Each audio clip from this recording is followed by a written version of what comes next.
Shalom, perkenalkan nama saya Yesiana Meisari Simarmata, NIM 200101189, Prodipak Grup E semester 3. Di sini saya akan menyelesaikan tugas saya dari mata kuliah Sejarah Gereja Umum yang diampu oleh Ibu Rawatri Sitagang MPD.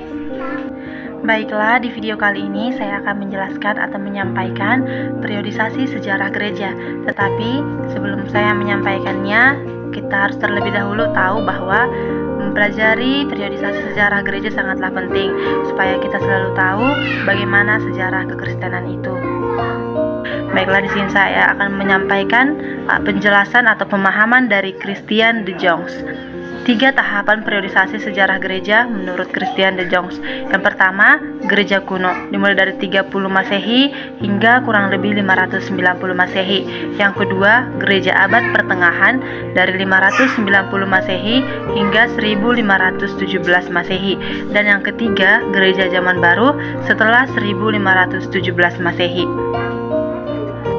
Baiklah, yang pertama saya akan menjelaskan dari periodisasi yang pertama, gereja kuno. Dihitung dari mulai lahirnya gereja, sejarah mencatat gereja lahir pada hari Pentakosta, tepatnya di Yerusalem, di mana para rasul mengalami lawatan Roh Kudus yang luar biasa.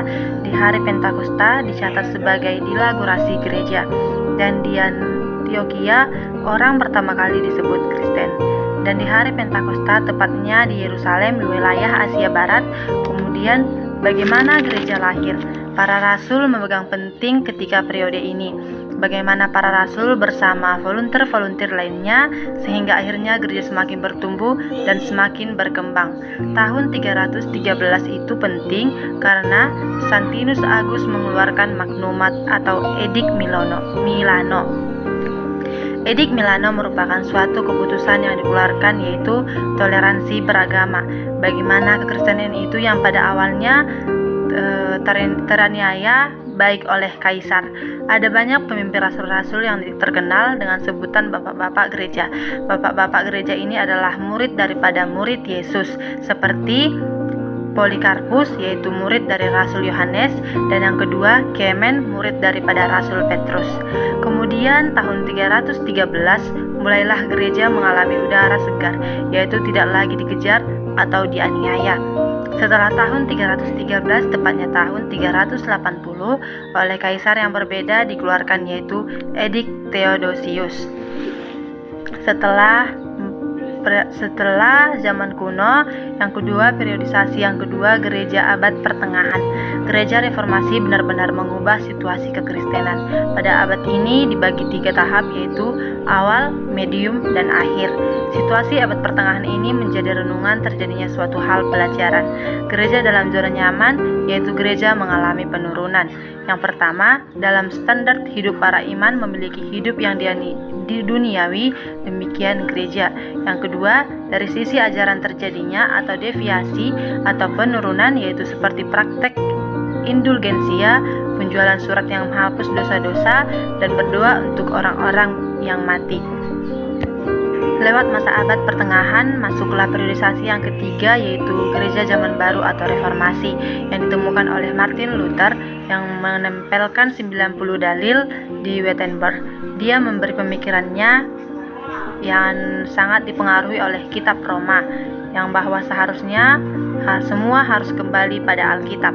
Tidak ada yang lain yang bisa menyelamatkan kita selain Yesus Kristus dan selain daripada iman. Martin Luther berhasil mempengaruhi yang lainnya banyak tokoh yang ikut gerakan reformasi. Reformasi dan kontra reformasi pada tahun 1517 hingga 1650.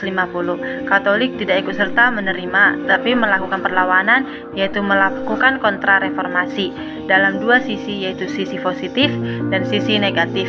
Pada sisi positif, mereka memilih untuk mengacu pada gerakan PI. Pada sisi negatif, adanya bula divisi ini adalah bentuk kontras perlawanan terhadap gerakan reformasi.